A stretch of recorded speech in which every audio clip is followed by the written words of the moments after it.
Sister, how are you? Om Shanti, brother. Fine. How are you, brother? Yeah, I'm fine too, sister. So we are discussing a very interesting topic on Job.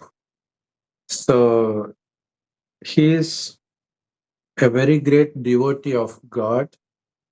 God himself praises him to Satan, and Satan says, "Let me test him.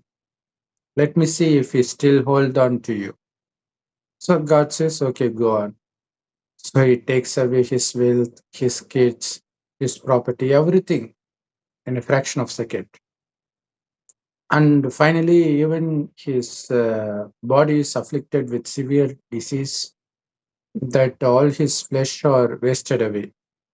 So at that point, he, before that, before anything happened to his body, he was okay with whatever he loses, saying that God has given all of these things. God has taken it back. So what's wrong with it? But when he himself suffers from a very severe disease that causes him intense pain that he can't even get peace at sleep. So that's when he starts to somewhat indirectly insult God. Not directly. Yeah, you can say it directly. Because he believes it is God who is giving him all these things. Instead of Satan, whatever Satan does, he thinks it is God who does those things to him. So three of his friends come to visit him and to give their condolences for him. So while they were saying some things that should be making him peaceful, instead Job refuses to accept their advice, saying that he did not sin. Whatever I'm getting is just God's will. I don't deserve this. I did not do anything wrong. But his friends insist that you must have done something to get so much punishment. So this keeps on repeating after chapter in Job. So this is what's happening for the past 19 chapters we've been seeing. So in this 19th chapter, there is one thing he wants to reiterate. That is, although he believes it is God who is punishing him for no reason, still he is not going to give up on God. He believes him, and he believes he will come to this earth on the final day. So that day, whoever mocks at him when he suffers will be punished intensely by God. So the message that Job wants to convey through this chapter is, although he doesn't know the reason why he is punished in the first place, but he knows those who insults him at the time he is suffering, they will eventually be punished, which is true. So yeah, but one thing he refuses to accept is he himself could have sinned in the past or in the past birth, but unfortunately Christians and Muslims, they don't believe in rebirths. Although it is mentioned in Bible and Quran, there are references, but they are not smart enough to make it out. Mm, Only that much we can say. So no matter how difficult it is for Job to lose everything he once possessed, he was the richest person. Now he has nothing to him. Even his servants are not obeying him. Even children, they don't listen to him. His friends have turned away from him. So he's just waiting for the death to happen to him. But even at this point of time, he says, let me write in a rock so that it lasts forever, that God will definitely come. And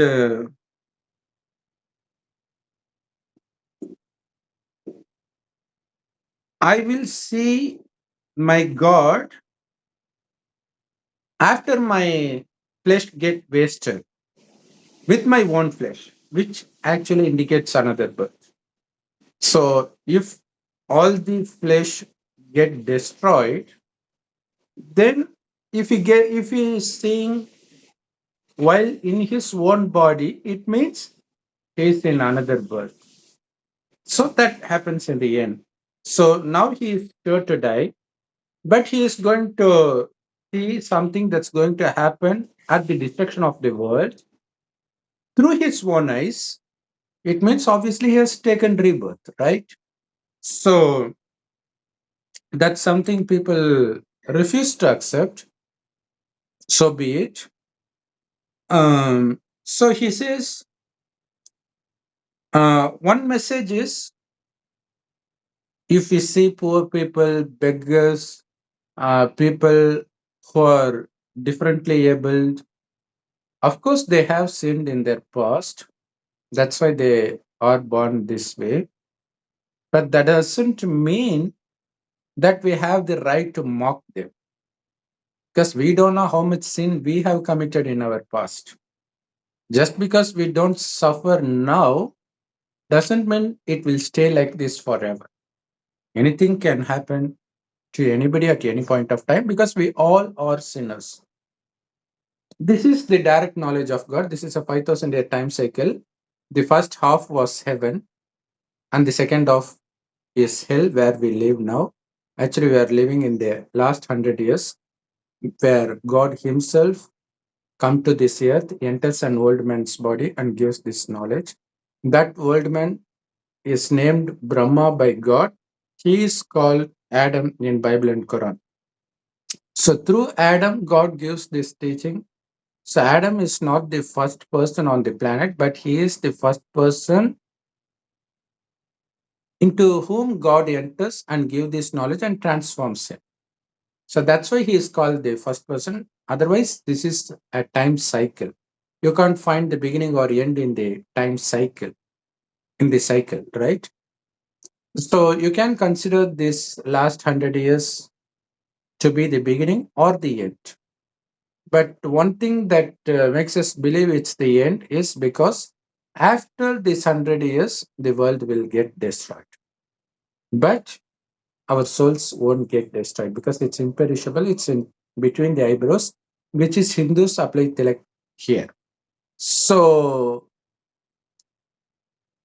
while in heaven, we always consider ourselves to be souls and look at each other as soul. That's the reason we were free from committing any sort of sin like lust, anger, greed, attachment, and ego. We will absolutely be sin free. That's why it's called heaven. It will be filled with palaces made of gold. It will be built out of golden bricks. We were that rich in the beginning, but after taking several rebirths, uh, after the completion of first 2,500 years, we slowly become body conscious. As long as we were soul conscious, we were constantly happy because the true nature of the soul itself is happiness. So we did not depend on anything external to us to derive happiness or peace. But after 2,500 years, after the soul loses its power considerably, we can no longer concentrate on the soul. Instead, we get distracted by external attractions. That's when we become addicted to sensual pleasures and these five vices, which makes us commit sins. So once the amount of sins reaches its threshold, that's when we start getting punished. So that's the reason, uh, i- if we have taken birth in the beginning of heaven, obviously we would be the first one to commit sin. But Christians, Muslims, and all other religions, that they are created only in hell. So they have just descended on the earth. So they wouldn't make such sins in the beginning. Even when they start doing sin, they will not be punished in the beginning. It will take some time for the sins to reach its threshold before they get punished for their sins.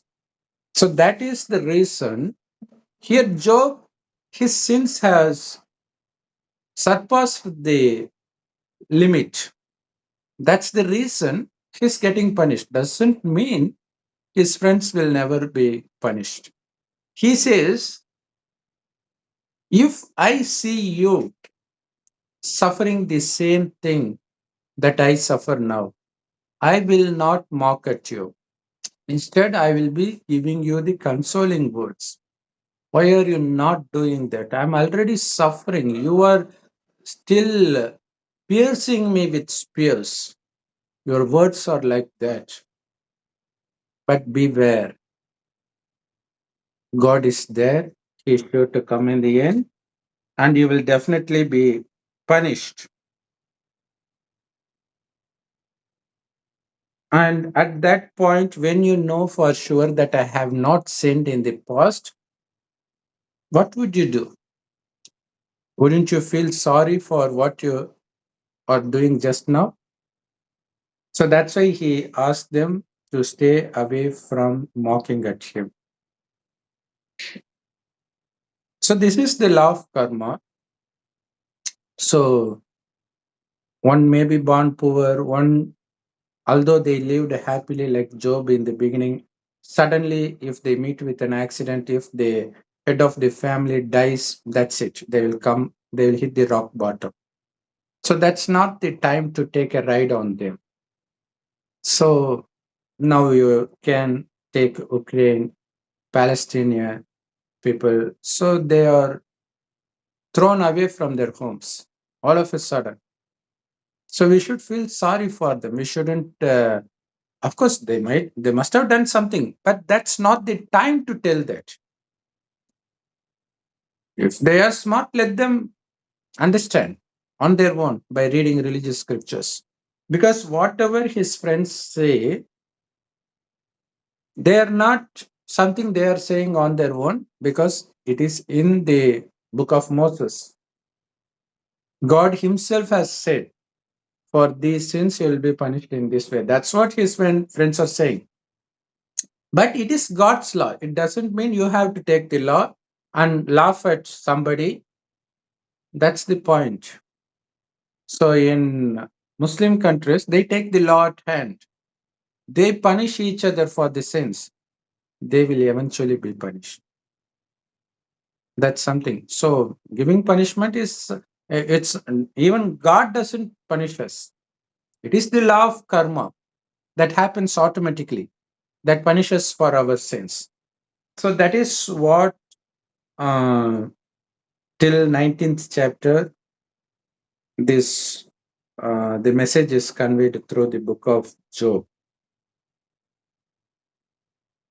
Let's even see the 20th chapter. Um, his friend Zophar says, you are causing my thoughts to trouble me. You are actually putting me to shame, but your answers are without wisdom. Do you know, right from the beginning, the sinner's pride is always short. Evildoer's joy will last just for a minute. So that's what all worldly enjoyment brings us. It's just a short lived pleasure. So that's why it is called sin. He may be lifted high to the heavens, but still in the end,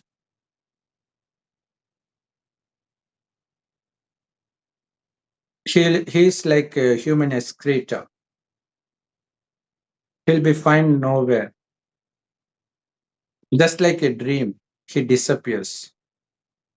Just like a vision that somebody gets in the night, he disappears. Nobody can see him anymore. And the place he lived knows him no more. Even his children, they were left hopeless. All the wealth he has been accumulating over his lifetime, that will not be passed on to his children. So this is a red signal for everybody. Why do people waste their life in accumulating money for 7, 8 generations? Because they are not going to get it. We are seeing in every home that their children don't inherit their property equally. Someone who is criminal in his mind, he just snatches away the property from the rest of his siblings. Sometimes it happens from outside. So there's no point in wasting your life in accumulating the perishable wealth. Instead, you can spend time in remembrance of God. That's why God comes in the end. He says, become soul conscious again. Consider yourself to be soul and remember God as a point of light. That's where soul comes from and goes back after the world destruction.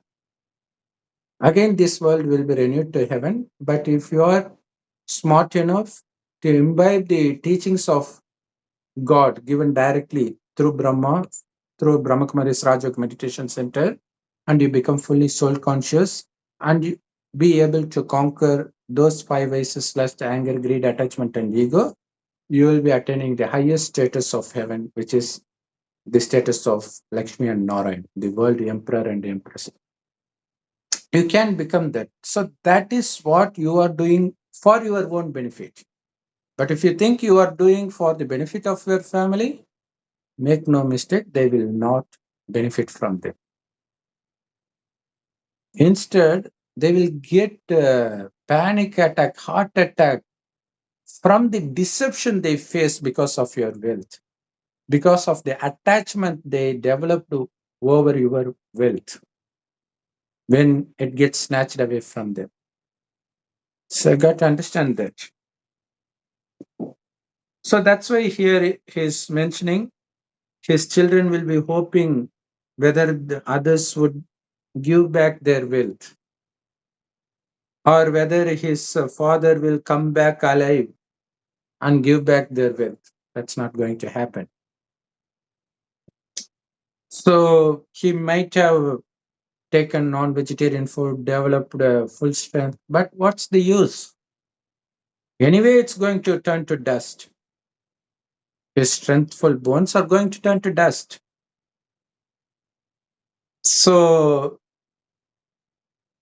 although he speaks so sweetly, his intention would be cruel. He doesn't let that out of his mouth.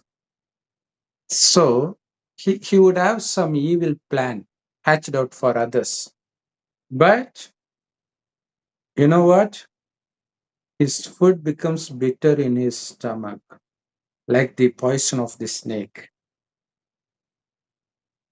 So he couldn't enjoy the wealth he has snatched away from the poor. He couldn't enjoy it either because he couldn't even. Now we are seeing people suffering from diabetes and many diseases. They can't even eat what one is supposed to eat. Even if somebody is healthy, they can't eat more. So, what's the need for accumulating money, spending your time, corrupting your mind? What's the point?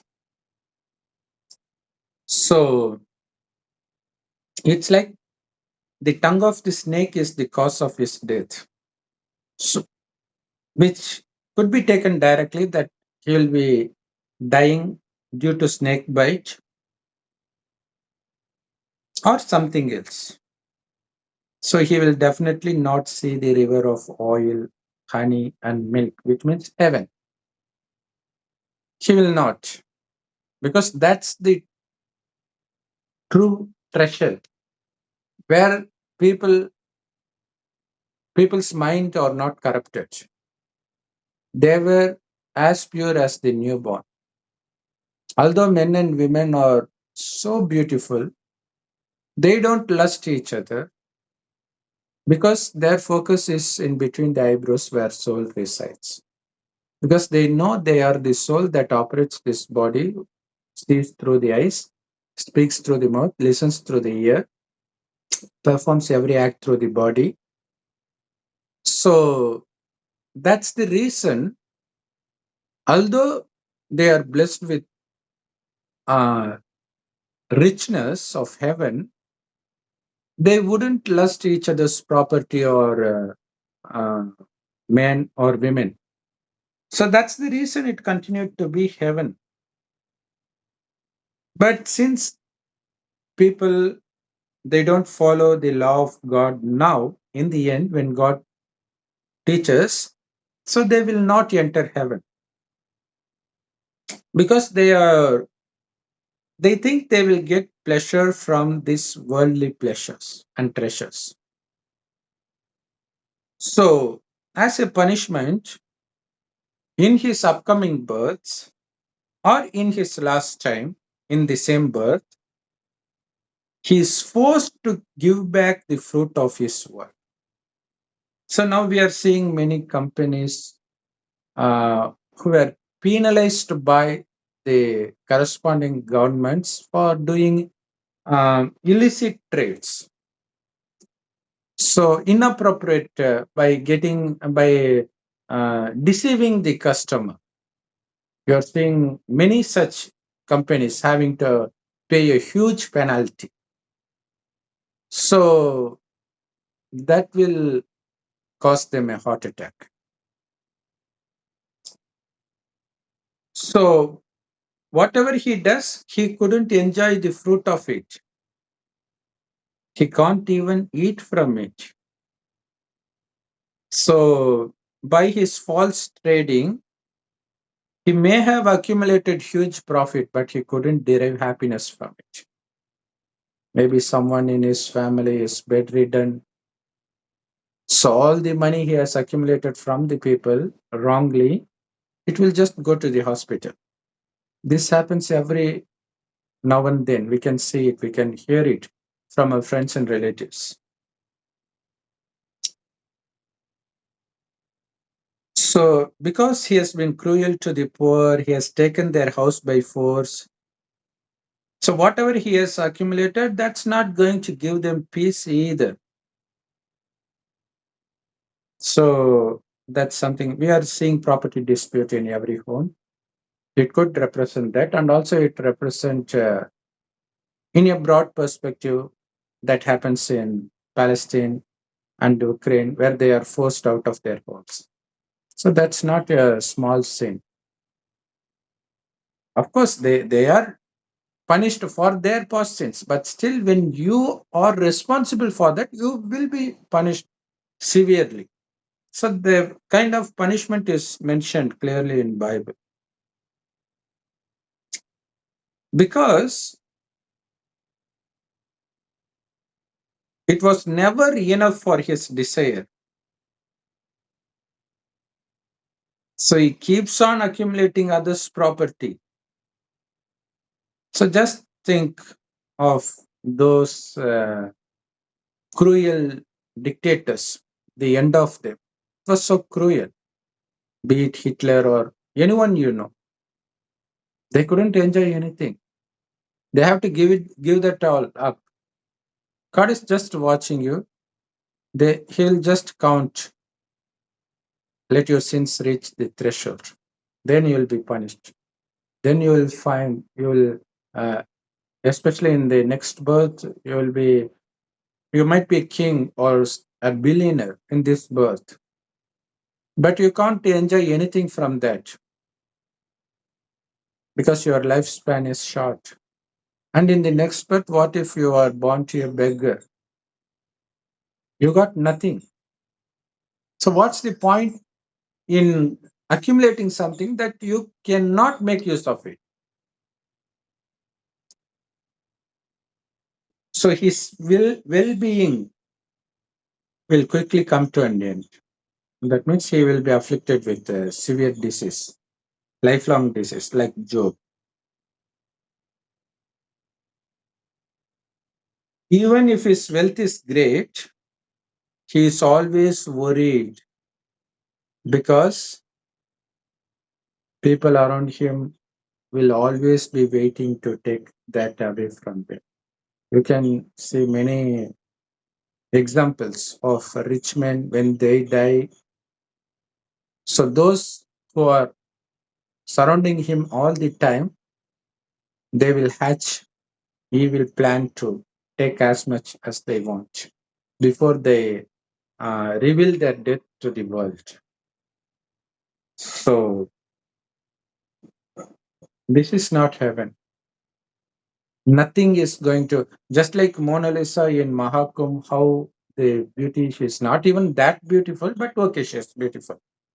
Even that doesn't give her peace. So this is hell, the dark hell. Whatever you possess, it's going to give you pain and sorrow. God says, if you are born ugly, you are the luckiest. Nobody is going to come after you. If you are poor, you are more lucky. You will now, you don't have enough money to commit sin because you are already suffering for that. But those who are wealthy, they are busy making sin because this is the time of sin at its peak.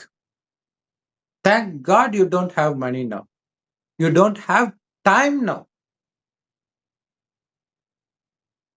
because if you don't work, you don't get to eat. So you don't have enough time to do any criminal activities.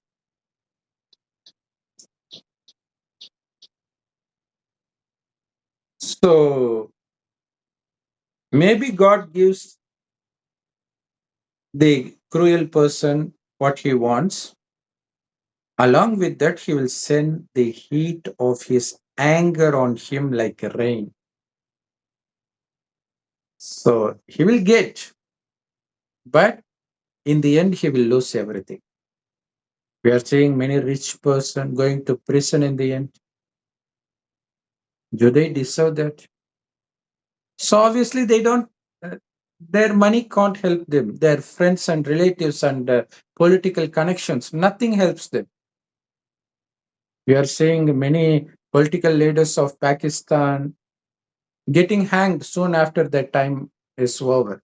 Either they are hanged or they are thrown out of their country. So, what's the point of accumulating those things? So, he will have to hide in fear from their enemies. So, finally, he'll be living in fear whether someone would come after him. So, he might have done such cruel things when he is at his peak. In some birth, while he was a king, he might have grabbed others' property, others' wives, everything he could do. But in the end, at one point, in one birth, he'll be living in fear. Yes, nobody to guard him. So the spear will pierce him, and the fire will distract all his wealth. And if somebody is alive in his family, he will still suffer. And whatever he has accumulated in his home will be taken to another country, which means somebody will rob your property during war, like that. So, this is the reward of the evil man. This is what he will inherit if you are evil. So, he says these things to Job so that he could at least slightly believe that he did something in his past for which he is suffering. So that gives him peace because now he is peaceless because he thinks God is unjust to him. When we are punished for no reason, that will make us peaceless. But when we know that we deserve this, that itself will give you peace. We should understand that. So this is such an amazing thing. We will come soon with the rest of this chapter in the next video. Om Shanti. Thanks for watching.